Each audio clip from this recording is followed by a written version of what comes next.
దేవునికి స్తోత్రం కలుగునుగాక. ఈరోజు దేవుని వాక్యాన్ని ధ్యానం చేసుకుందాం. 119వ కీర్తనలో 105వ వచనంలో రాయబడింది, నీ పాదములకు ఆయన వాక్యము దీపముగా ఉందని రాయబడింది. పరిశుద్ధాత్మ దేవుడు మాట్లాడుతున్నాడు. మనం నడిచేటప్పుడు ప్రభు మనకి వెలుగుగా ఉన్నాడని, ఆయన దీపముగా ఉన్నాడని తెలియజేస్తాడు.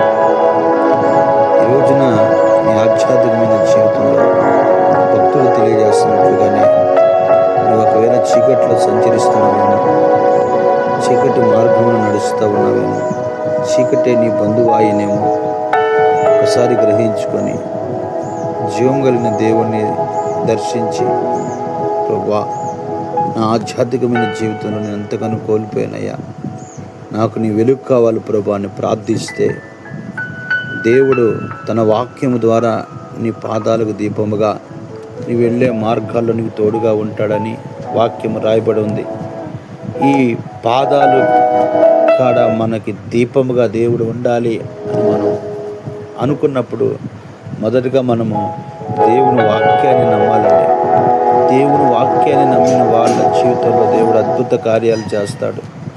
కొన్ని సందర్భాల్లో మనము దేవుని వాక్యాన్ని నిర్లక్ష్యపరుస్తూ ఉంటాం. వాక్యం వస్తున్నా కానీ ఆ వాక్యం వినకుండా మనము పక్కకి వెళ్ళిపోతూ ఉంటాం. మన ప్రభు మనతో మాట్లాడుతున్నాడు. ఏ దైవజనులతో నేను మాట్లాడతాను, లేకపోతే ఏ రీతిగా నీకు మాట్లాడతాను, ఆ వాక్యాన్ని నమ్మాలి. నా వాక్యాన్ని నమ్మగలిగితే నీ పాదాలకు దీపముగా ఉండి నీ ప్రయాణాల్లో నేను నీకు తోడే ఉన్నానని ప్రభు వారు తెలియజేస్తాను. ప్రియమైన దేవుని వల్ల మొదలుగా నువ్వు దేవుని వాక్యాన్ని నమ్మాలి. రెండోదిగా నువ్వు గమనిస్తే దేవుడు నీకు చూపించే మార్గాన్ని వెళ్ళాలి. ప్రభు నిన్ను కొన్ని పలానా సాటుకు వెళ్ళమని చెప్తాడు. ఆ స్థలంలోకి నువ్వు వెళ్ళగలిగితే ప్రభువు ఆయన పాదాలు దీపంలో, అది ఎట్లాంటి కష్టమైన పరిస్థితులనైనా ప్రభు నిన్ను నడిపిస్తాడు. ఈ రోజున నీవు నీ జీవిత యాత్రలో నడవలేకపోతున్నావేమో, ముందుకు వెళ్ళలేకపోతున్నావేమో, ముందు చూస్తే గొయ్యి వెనుక చూస్తే నీ పరిస్థితుల్లోకి వెళ్ళిపోతున్నావేమో, నీ పరిస్థితులు ఎక్కడ ఎంతగా నీకు నలిగిపోతున్నా, ఎంతగా నీవు కృంగిపోతున్నా, ప్రభు అంటాడు, నేను నిన్ను నడిపించుటకు శక్తి కలిగిన దేవుడు అని. దేవునికి స్తోత్రం కలుగును గాక.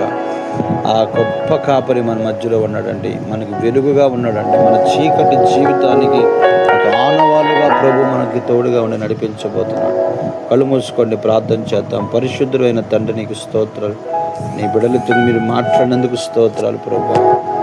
నాయనా ప్రభా, నువ్వు పాదాలకు దీపముగా ఉంటావని, నువ్వు చీకట్లు నడిచేవాడిని విడుదల చేస్తావని వాక్యం తెలియజేస్తావు ప్రభా. నీ బిడ్డలను ఆ రీతిగా దశగా మీరు జ్ఞాపకం చేసుకొని యేసు నామములో అడుగుతున్నాము తండ్రి, ఆమేన్.